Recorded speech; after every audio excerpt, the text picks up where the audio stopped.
नमस्कार, ओम आराधना चैनल में आपका हार्दिक स्वागत है। आइए जानते हैं महाशिवरात्रि के बारे में। भगवान शिव की अपार शक्ति और भक्ति का पर्व महाशिवरात्रि हर साल फाल्गुन मास के कृष्ण पक्ष की चतुर्दशी को मनाया जाता है और इस साल यह तिथि 11 मार्च को पड़ रही है।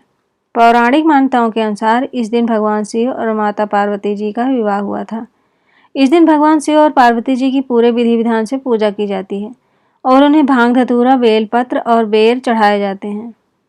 इस दिन कई लोग धार्मिक अनुष्ठान और रुद्राभिषेक व महामृत्युंजय मंत्र का जप करते हैं। मान्यता है कि इस दिन महामृत्युंजय मंत्र का जप करने का विशेष महत्व होता है और हमारी सभी मनोकामनाएं पूर्ण होती हैं।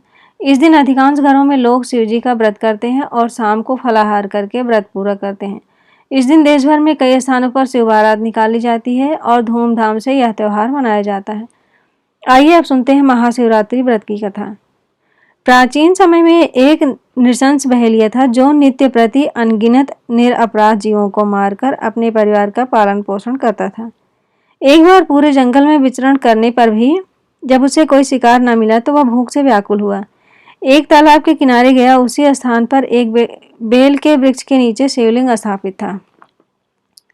बहेलिया ने उसी वृक्ष की शाखा पर चढ़कर अपनी आवास स्थली बनाने के लिए बेल पत्रों को तोड़ते हुए शिवलिंग को ढक दिया। दिन भर की भूख से व्याकुल उस बहेलिये का एक प्रकार से शिवरात्रि व्रत पूरा हो गया।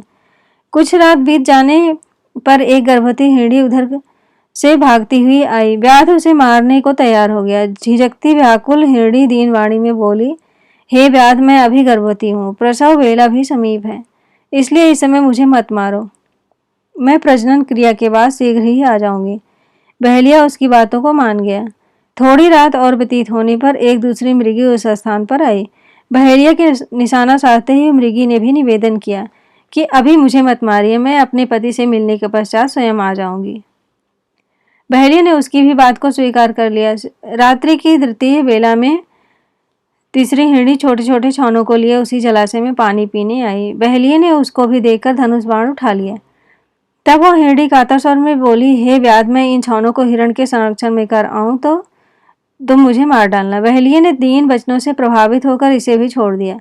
प्रातःकाल के समय एक मांसल बलवान हिरण उसी सरोवर पर आया। बहेलिये ने पुनः अपने स्वभाव अनुसार सरसंधान करना चाहा। यह क्रिया देखते ही हिरण व्याध से प्रार्थना करने लगा, हे व्याधराज, मुझसे पूर्व आने वाली 3 हिरणियों को तुमने मारा हो तो तभी मुझे मारिए, अन्यथा अगर वह तुम्हारे द्वारा छोड़ दी गई हो तो मुझे मिलकर आने पर मारना, मैं भी उनका सहचर हूँ। हिरण की करुणामयी वाणी सुनकर बहेलिये ने रात भर की बीती कह सुनाई तथा उसे भी छोड़ दिया। दिन भर उपवास, पूरी रात जागरण तथा शिव प्रतिमा पर बेलपत्र गिरने के कारण बहेलिये में आंतरिक शुचिता आ गई। उसका मन निर्दयता से कोमलता में ऐसा बदल गया कि हिरण परिवार के लौटने पर भी न मारने का निश्चय कर लिया।